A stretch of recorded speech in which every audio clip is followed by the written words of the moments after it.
찬양 잘 들으셨죠? 어저께 제가 느닷없이 그렇게 이 얘기를 해갖고 저희 성도님들이 갑자기 당황을 했어요. 노래 불러야 된다 그래갖고. 그래서 어제서부터 막 연습하느라고 연습한 겁니다. 이게 어제 수요일 저녁에 저희 가서요, 저희가 보통 찬양 두 곡 하고 하는데 요곡까지 집어넣었어요. 연습하라고. 그래서 그나마 연습해서 제가 조마조마 뒤에서 했는데 스무스하게 넘어간 것 같아요. 아주.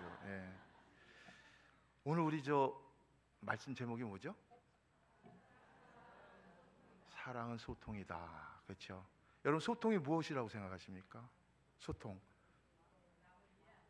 야, 그렇죠. 그것도 소통이고. 제가 사전을 한번 찾아봤습니다. 그랬더니 막히지 않고 잘 통하는 것이다. 이해되시죠?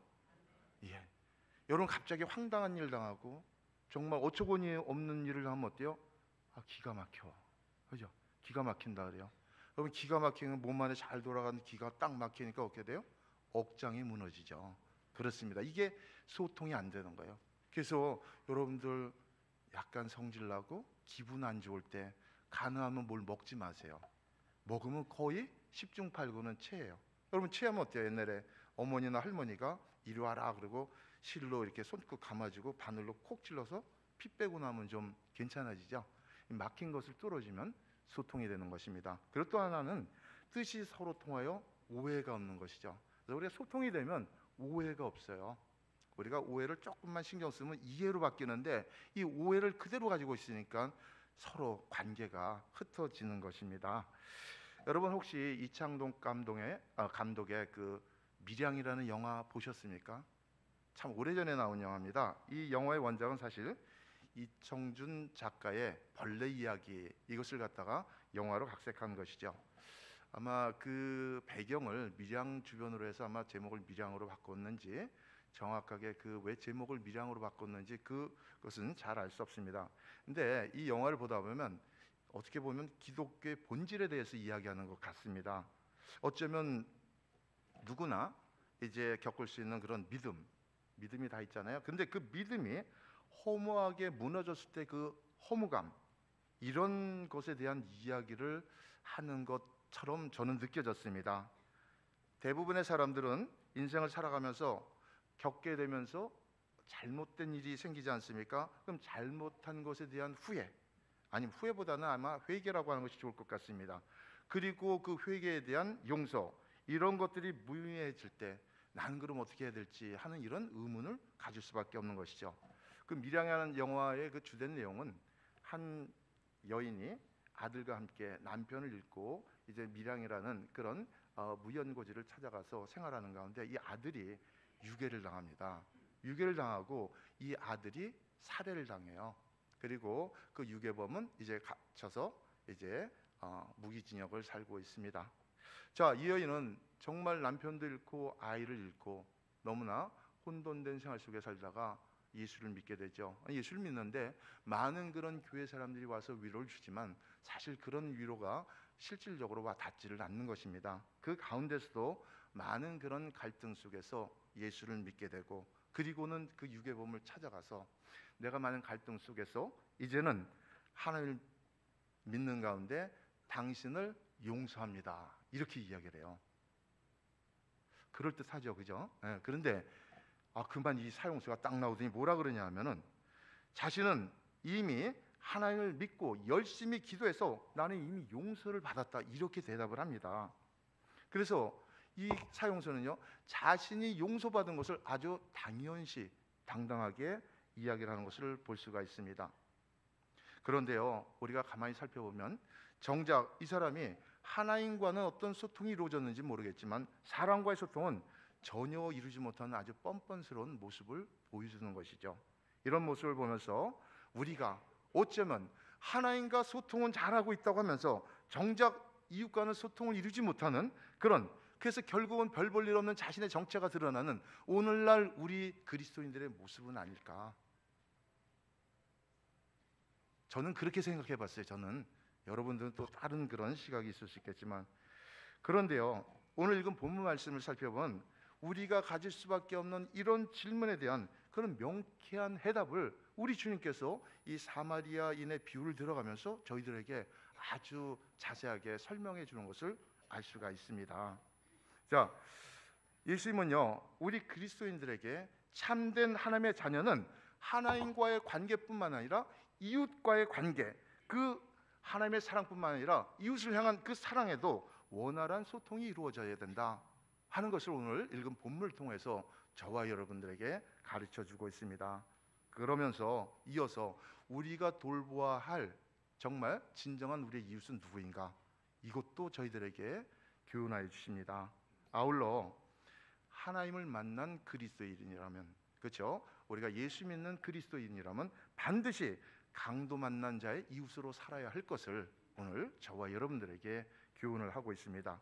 오늘 이 강도 만난 사람이 세 부류의 사람을 만나죠. 누굽니까? 예, 제사장. 또 세 부류니까 셋이 나와야죠. 어찌 됐건 간에, 그죠? 예, 제사장 나왔습니다. 사마리아인, 레위인, 그래, 이 세 부류의 사람이 나왔습니다. 제사장하고 레위인, 특별히 하나님께 택함 받고 하나님 일에 전념하는 그런 사람이죠. 하나님께 쓰임 받는 사람들입니다. 여러분, 사마리아인은 누구예요? 사마리아인은 사실은 혼혈족이에요. 원래는 이 이스라엘 백성이었습니다. 여러분들이 잘 알다시피 이제 이스라엘 나라가 솔로몬 왕 때 이제 하나님 앞에 우상을 섬기는 죄를 져요. 하나님께서 솔로몬의 아들 때 나라를 둘로 나눕니다. 여러분 잘 알다시피 그래서 북이스라엘과 남유다로 갈리지 않습니까? 그런데 안타깝게도 북이스라엘은 처음에 단과 부엘세바에다가 송아지 금신상을 놔두고, 이게 하나님이니까 너희들 예루살렘 성전에 갈 필요가 없다. 그래서 시작 여로보암 왕 때부터 마지막 시드기야 왕까지 이들은 어떻게 돼요? 마지막 호세아죠. 호세아. 예, 북이스라엘은 호세아 왕까지 약 9개 왕조가 20명의 왕을 통해서 210년 만에 아수르라는 나라에 멸망당해요. 근데 이 아수르라는 나라가 굉장히 호전적인 그런 족속입니다. 그래서 다른 나라를 정복하면 그 나라의 민족성을 말살하기 위해서 이 나라 저 나라 섞어서 혼혈 민족을 만들어 버려요. 그러니까 하나님을 숭배하던 이스라엘 백성들이 이방인들과 생활하는 가운데 하나님에 대한 모든 사상이 흩어져 버리는 것이죠. 그런데 남유다는 어때요? 그래도 하나님 앞에 죄를 범하여서 결국은 바벨론에 멸망합니다. 멸망하지만 그래도 한 왕조를 꾸준히 이어오면서 대략적으로 약 325년 동안에 19명을 통해서, 그 중에는 그래도 이제 악한 왕도 있었지만 전반적으로 선한 왕이라는 평가를 받으면서 바벨론이라는 나라에 멸망하죠. 그럼 바벨론은 오늘날의 이라크입니다. 이라크에 멸망하게 됩니다. 그래서 이 사마리아인은요, 이렇게 혼혈된 민족이라 그래서 사마리아인은 본국으로 포로기한도 하지 못해요. 그러나 이 남유다는 70년 만에 3차에 걸려서 자신의 나라로 귀환하지 않습니까? 그래서 이 귀환한 이 유대인들이 이 사마리아인들을 아주 개같이 여기는 겁니다. 왜요? 너희는 순수 혈통이 아니다. 자, 사마리아인, 그래서 보면은 이들은 피해가요. 오죽하면 이들이 북쪽에서 내려오다가 사마리아를 지나기가 싫어서 요단강을 건너서 동편으로 지나서 다시 요단강을 건너서 자신의 목적지로 갑니다. 자, 여러분, 사마리아인이 어떠한 처지인지 아시겠습니까? 사람 대우도 먹지 못하고 유대인들이 피하는, 오죽하면 예수님께서 이제 그 사마리아 지역에 가다가 그 여인에게 물을 청할 때, 아니 어찌 유대인이 저희 사마리아인에게 그런 요구를 하십니까? 할 정도로 사마리아인들은 유대인과 아주 상종을 못하는 그런 사이입니다. 이걸 여러분들이 기억을 하시면 제사장과 레위인과 사마리아인의 어떤 그런 관계를 알 수 있을 것 같습니다. 지금 뭐 이야기의 내용은 여러분들이 많이 들었을 것입니다. 그래서 이 선한 사마리아인의 비유는 여러분들이 여러분 교회 목사님을 통해서 많은 그런 설교 말씀을 들었을 터인데, 오늘은 또 맨날 듣는 거 하면 그럴 것 같아서 제가 조금 한 부분만 바꿔서 이 안에서 우리가 과연 어떤 사랑을 해야 될 것인가, 어떤 사랑이 정말 하나님께서 원하는 사랑인가 하는 것을 우리가 조금 짚고 갔으면 합니다. 자, 오늘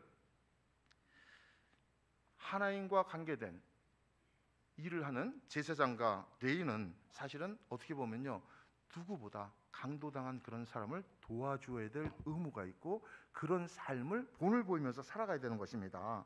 왜요?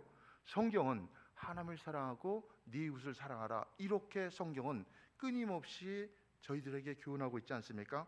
그럼에도 불구하고 이 제사장과 레위인은 강도 만난 사람을 모른 채 하고 지나갔어요. 그렇죠? 오늘 여기 뭐라고 그래요? 성경에 피하여 지나갔다. 피하여 지나갔다는 것은요, 의도적인 것을 이야기하고 있습니다. 그렇죠? 죽어가는 유대인이 시체입니까? 시체가 아닙니까? 아직 시체 아니에요. 그죠? 시체는 어때요? 시체는 숨이 꼴깍 넘어가야 돼. 그죠? 그래서 우리는 목숨이 넘어간다 그래요. 그러나 유대인들은 코숨이 넘어간다 그러죠. 그래서 이 코에 수에 칠 가치가 없는 것입니다. 그래서 숨이 넘어갔어요? 그러면 죽은 거지만 숨이 아직도 쉬고 있으면 그건 살은 것입니다. 그렇다면 죽어가는 사람을 만진다고 해서 그 율법이 말하는 그런 의지적으로 부정해지는 겁니까? 율법은 죽은 시체를 만지면 부정해진다고 이야기를 하고 있습니다. 아직 죽어가지 않았기 때문에 부정하지 않습니다. 아니, 설사 부정해진다 하더라도 죽어가는 사람을 살리기 위해서 만진다면 그것이 하나님께 징계를 받을 만큼 그런 악한 일일까요? 그건 결코 아닐 것입니다. 그렇다면 우리가 이 부분에서 이제 무심히 지나치지 말아야 될 부분이 하나 있어요. 그것은 바로 이웃이라고 하는데, 과연 제사장의 이웃은 누구이고 레위인의 이웃은 누구인가? 여러분, 제사장의 이웃은요, 제사장이어야만 하는 겁니다. 레위인의 이웃은 레위인이어만 하는 것이고요. 그러니까 그들의 이웃이 결코 일반 유대인은 아니라는 것입니다. 이걸 여러분들이 머리에 두셔야만 오늘 사실 본문 말씀을 정확하게 이해할 수가 있는 것입니다.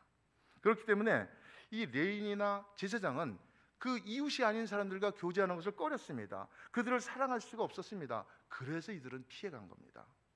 그렇다면 오늘 이 자리에 계신 많은 분들이 계신데 저와 여러분들은 어떨 것 같습니까? 여러분들의 이웃은 누굽니까? 여러분들에게 유익이 될 수 있는 사람만 여러분들의 이웃이라고 생각하고 있지는 않습니까?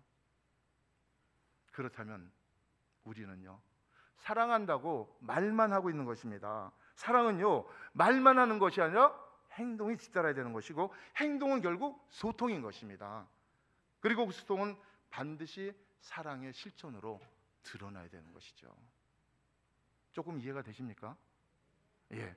그래서 하나님으로부터 구원받고 은혜의 사랑을 받은 우리들은 당연히 하나님을 사랑해야 되죠. 사랑해야 되는 겁니다. 그뿐 아니라 우리의 이웃 역시 마찬가지로 우리가 그런 사랑을 표현하고 실천하고 살아가야 되는 것이죠. 그래서 성경은 우리에게 분명히 가르치고 있지 않습니까? 우리 27절 말씀 같이 한번 읽어보십시다. 27절 말씀. 예.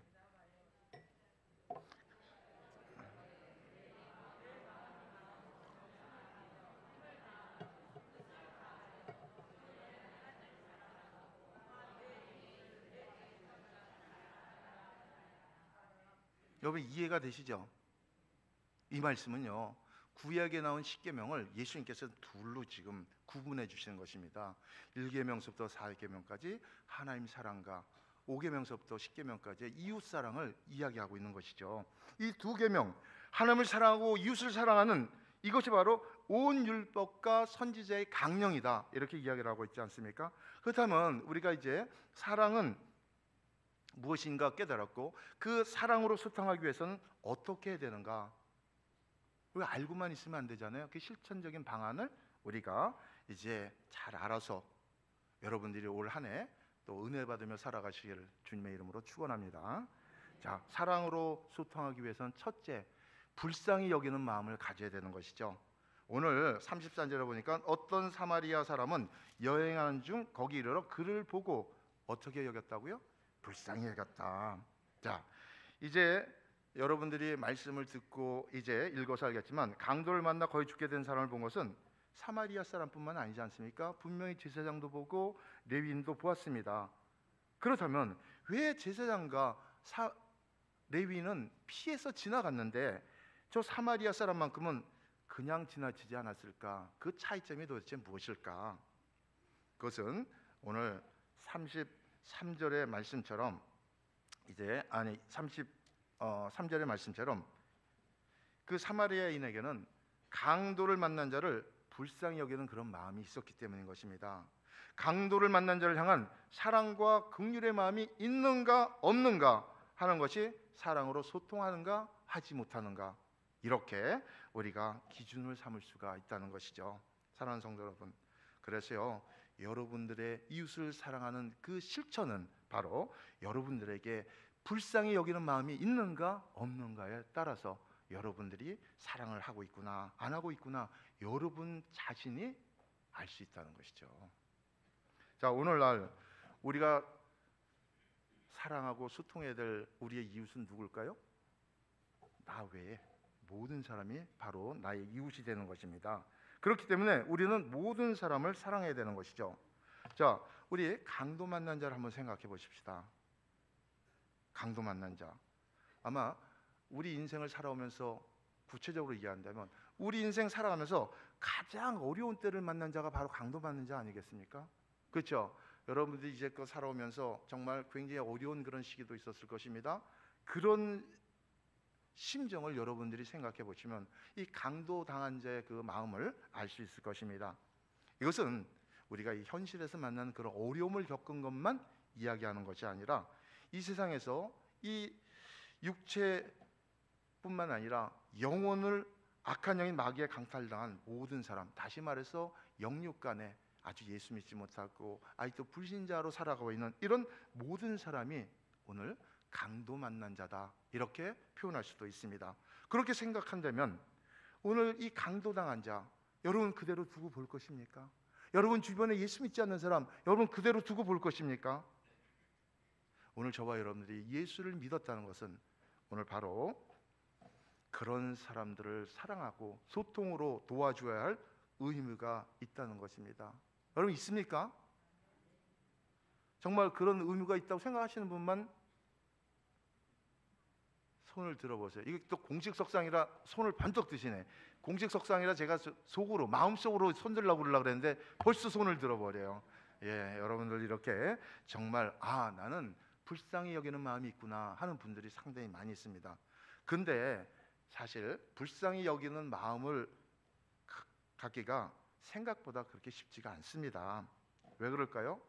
그것은 바로 우리 주님께로부터 우리가 정말 큰 은혜를 받고 불쌍히 여김을 받았음에도 불구하고 우리가 그것을 가끔 애들 말로 까먹어요. 기억하지 못하는 그런 일들이 있기 때문인 것이죠. 마태복음 18장에 보면 예수님께서 천국을 말씀하시면서 1만 달란트 빚진 자, 그것을 결산할 때에 이 사람이 갚을 능력이 없어요. 그래서 그 뭔가 가축과 모든 소유를 팔아서 갚으라 그러니까 나는 그걸 갚을 수가 없습니다. 그래서 탕감을 받지 않습니까? 어저께 우리 이용철 목사님이 우리의 그 죄값이 얼마라고요? 1만 달란트. 근데 집에 가서 곰곰이 계산하니까 나하고 달라. 나는 이걸 준비할 때 나는 6조 원이라고 계산을 했는데 왜 10조 원이 나왔을까? 그러고 나서 집에서 생각해 보니까 그렇구나. 이용철 목사님은 광주 치칼시에 살고 나는 영광군에 사니까 이게 하루 일당이 다르구나. 그래서 우리는 10만 원 일당을 계산하는데 광주는 15만 원 계산하니까 10조가 나오더라고요. 그래서 이게 일당이 다르니까 계산도 다르구나. 예, 1만 달란트 빚진 자가요. 그 면제받은 그 감격을 잃어버렸기 때문에 100데나리온 빚진 자를 갖다가 감옥에 집어넣는 그런 일이 생기지 않습니까? 그렇다면 오늘 우리가 어려움을 당한 이웃을 사랑하지 못하고 소통하지 못하고 돌아보지 못하는 이유가 있다면 무엇이라고요? 내가 주님께로부터 받은 그 은혜를 잊어버렸기 때문이다. 그렇게 저는 생각합니다. 여러분은 어때요? 이게 제 생각입니다. 그렇게 생각 안 하셔도 상관없어요. 저는. 예. 하여간 주님께서는요, 우리를 불쌍히 여겨서 우리의 죄 그러면 이제 희석돼 내 죄라고 합시다. 내 죄를 대신해서 십자가에 돌아가셨습니다. 나를 그 지옥과 저주의 그 사망 권세에서 건져주셨는데 그 사실을 잊어버렸기 때문에 내 이웃을 진정으로 사랑하지 못하고 불쌍히 여기지 못하는 것입니다. 누가복음 7장에 보면요, 예수님을 식사에 초대한 그런 바리새인이 있습니다. 근데 식사에 초대받아서 그 집에 가 있는데 웬 여인이 찾아와서 옷값 한 병을 따뜨려서 예수님의 발에 붓고요, 자기의 머리카락으로 발을 씻기는 그런 장면이 나오지 않습니까? 그때 예수님께서 뭐라 그래요? 사함을 받은 일이 적은 자가 적게 사랑한다, 이렇게 이야기해요. 여러분들이 주님께로 받은 구원의 감격이 크면 여러분들 사랑을 많이 할 것이고, 혹시 내가 사랑을 적게 하면 여러분들이 그 구원받은 감격을 여러분들이 조금 느끼는 거예요. 우리는요, 받은 대로 행하지 않습니까? 그때 주님께서 그 바리새인들에게 뭐라고 물어봐요? 두 사람이 있는데 한 사람은 500데나리온을 빚었고 한 사람은 50데나리온을 빚졌는데 그 빚을 탕감받았다. 누가 더 사랑할까? 그래서 당연히 많이 탕감받은 사람이 사랑하죠. 그래서 사랑을 적게 받으면 사함을 적게 받은 것이다. 여러분들이 이 말씀도 기억해 두면 좋습니다. 그래서 여러분들이 누군가를 사랑해야 되는데 사랑하는 마음이 적으면 내가 하나님께로부터 사랑을 덜 받아서 그래, 이렇게 여러분들이 생각하시면 아마 틀리지 않을 것입니다. 여러분 한번 우리 주변, 여러분 주변 자신을 한번 돌아보시기 바랍니다. 혹시 여러분 주변에서 이 강도당한 자와 같은 그런 이웃의 신음소리가 끊임없이 들려오지는 않습니까? 질병으로 고통당하는 그런 사람들의 신음소리, 이제 사업의 실패, 경제적인 문제로 어려움을 호소하는 그런 사람들의 소리, 깨어진 가정에 사랑받지 못하고 살아가는 그런 배우자나 그런 자녀들의 그 울음소리가 들리지 않습니까? 참된 이웃 사랑은요, 곤경에 처한 사람을 불쌍히 여기는 마음에서부터 시작하는 것입니다. 오늘 제사장과 레인이 자신들의 이웃을 철저하게 제한하듯이 우리는요, 그렇게 해서는 안 되는 거예요. 우리는 우리의 이웃을 절대로 제한해서는 안 됩니다. 우리 주변의 모든 사람이 바로 우리의 이웃이라는 것을 여러분 잊지 말고 꼭 기억하시기를 주님의 이름으로 축원합니다. 그래서 참된 이웃사랑은 실천해야 되는 거예요. 실천, 행함이 뒤따라야 되는 것입니다. 도움을 필요로 하는 사람에게 요긴한 도움을 주어야 되는 것이죠. 더 나아가서는 그가 평강을 누릴 수 있도록 적극적으로 도와줘야 하는 것입니다. 그것이 설사 위험하거나 경제적인 손실이 생긴다 하더라도 그 일을 행한 것이, 그것이 바로 참된 사랑이라는 것이죠. 그러나 오늘날 예수 믿는다고 하는 우리의 삶은 어떻습니까? 악한 개인주의가 이미 교회 안까지 들어와서 다른 사람이 우리의 삶에 깊숙이 간섭하는 것 싫어합니다. 자신도 다른 사람의 삶에 개입하는 것을 완강히 거부합니다. 그리고 나서는 어떻게 해요? 적당한 관계만 유지하라고 애를 쓰지요. 우리가 연결이 돼야 되는데 접촉만 하고 끝난다는 것입니다. 마치 품앗이 하듯이 내가 도움을 주었을 때 저 사람도 나에게 과연 도움을 줄 수 있는 사람인가 하는 그런 계산을 나도 모르게 한다는 것이죠. 사랑하는 성도 여러분, 불쌍히 여기는 마음은요, 계산을 하지 않습니다. 그러므로 2020년 이제 새해가 밝았습니다.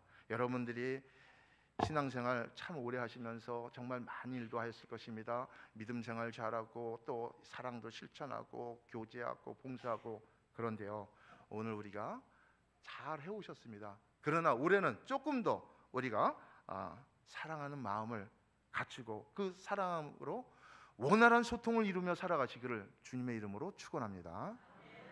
자, 사랑으로 소통하기 위해서는 어떻게 된다고요?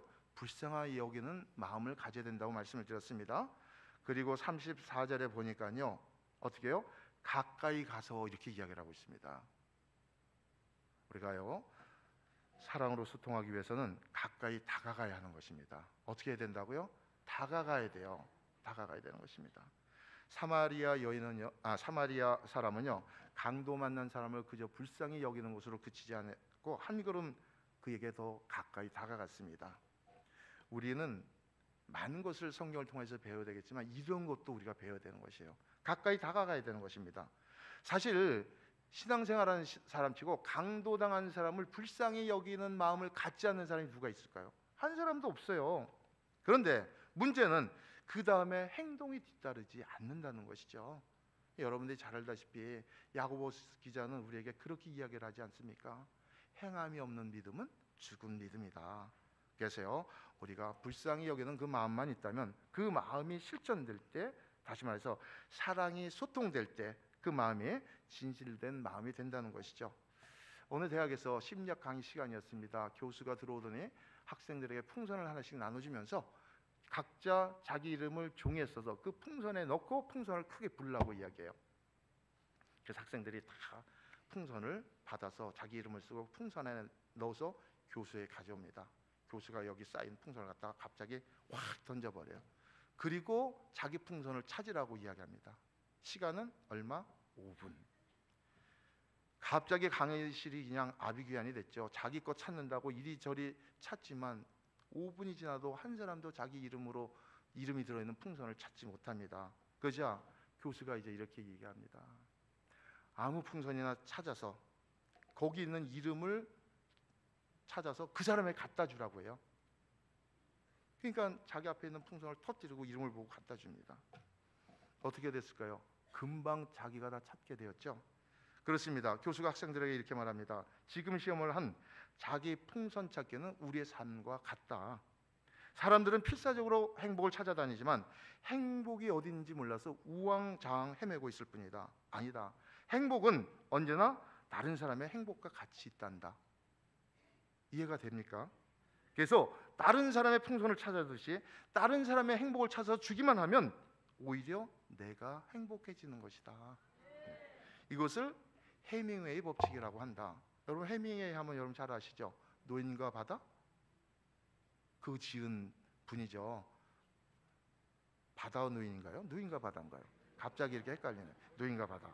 이 얘기할 때마다 이게 틀려갖고. 예. 해밍웨이. 그분 노벨상 받았어요, 안 받았어요? 노벨상도 받았어요. 그분 자연사 했을까요? 자살했을까요? 근데 자살했어요. 아무것도 부족할 것이 없던 것. 정말 그 명성이 전 세계적인데. 근데 놀랍게도 이분이 행복의 의미를 다음과 같이 정했습니다. 행복을 가꾸는 것은 자기 손이 닿는 데서 꽃다발을 만드는 것이다. 어때요? 우리가 여기 이 꽃밭 가서 꽃 찾고 저희 가서 꽃 찾는 게 아니라 꽃 쫙 갖다 놓고 여기서 꽃다발 엮는 거예요. 그렇습니다. 행복은요 거창한 장소에 있는 것이 아닙니다. 행복은요 언제나 손이 닿기 쉬운 곳에 있는 것입니다. 두말할 것도 없이 바로 옆에, 그것이 바로 옆에 있는 이웃입니다. 여러분 옆에 있는 사람 손잡고 당신은 내 행복입니다 한번 해보세요. 또 쑥스러워서 못하시는 분이 있는데, 예. 당신이 내 행복입니다. 예. 여러분 간단해요. 당신이 내 행복입니다. 이걸 알았다면 이제부터는 우리는 어떤 방법으로 우리 이웃에게 다가가야 할 것인가? 오늘 이 안에 있는 분한테는 해당이 안 됩니다. 복음을 들고 찾아가야죠. 여러분 예수 믿는 복음은요 인생의 강도 만난 사람을 얼마든지 살릴 수 있는 능력이 있습니다.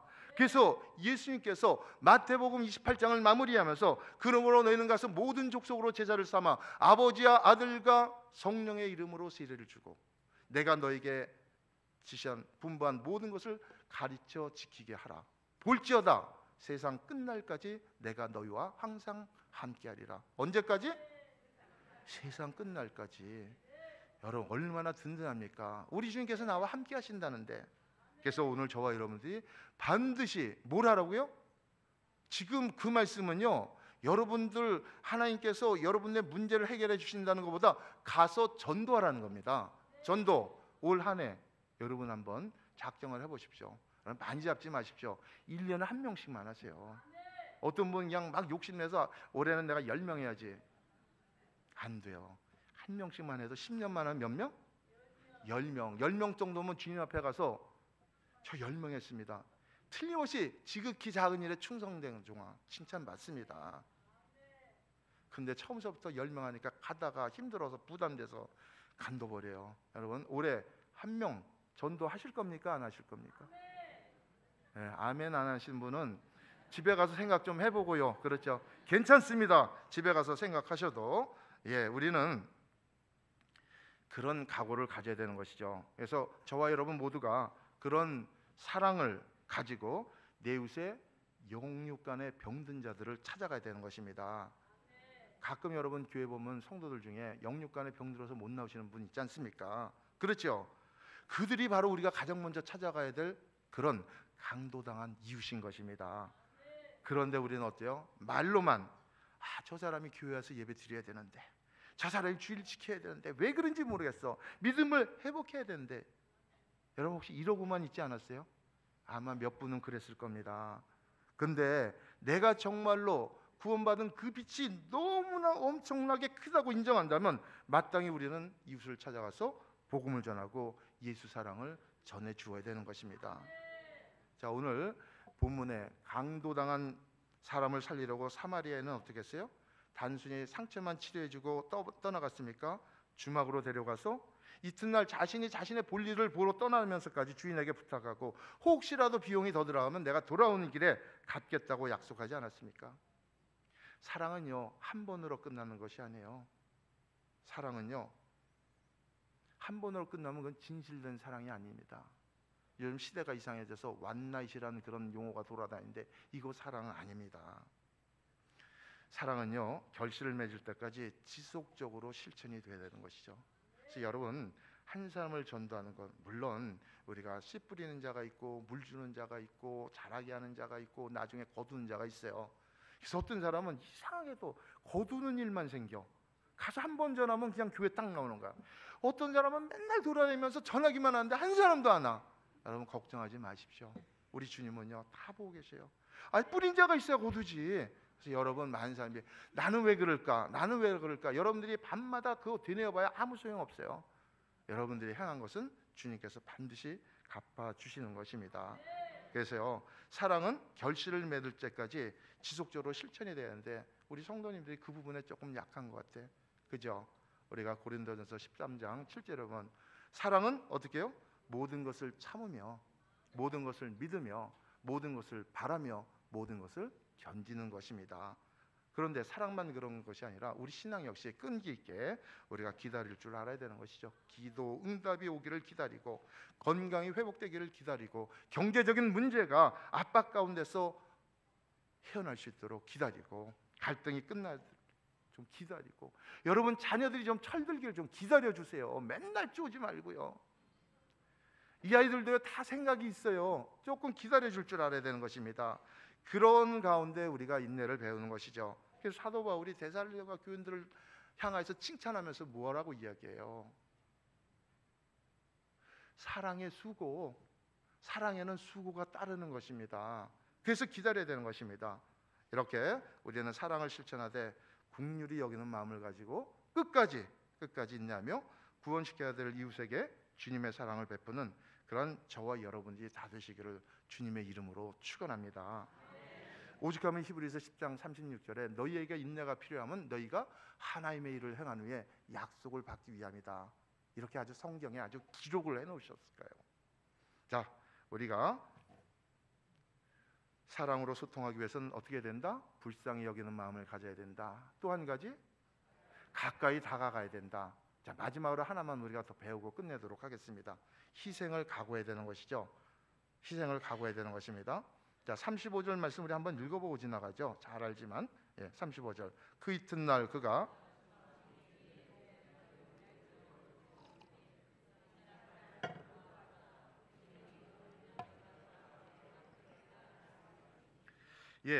이 사마리아인이 강도 만난 자를 갖다가 이제 돕기 위해서 참 많은 일을 했습니다.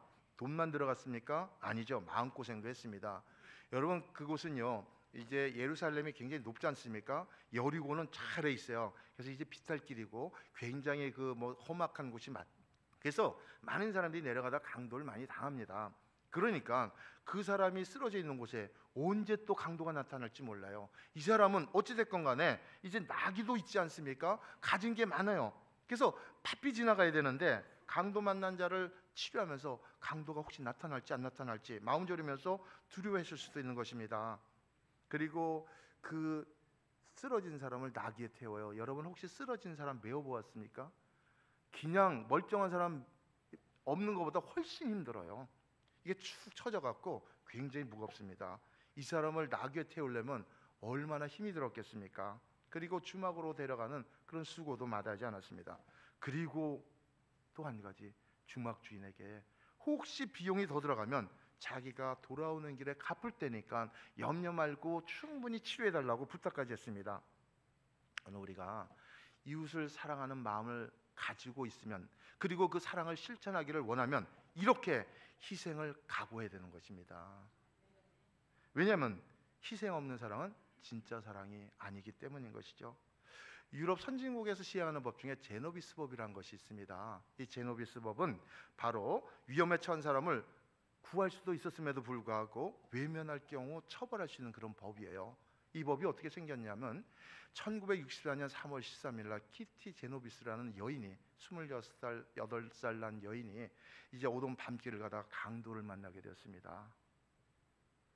강도가 갑자기 칼을 들이댔고 돈 내놔 그러니까 어떻게 해요? 깜짝 놀라서 소리를 지르니까 강도가 그만 칼로 찌르고 도망을 가버렸습니다.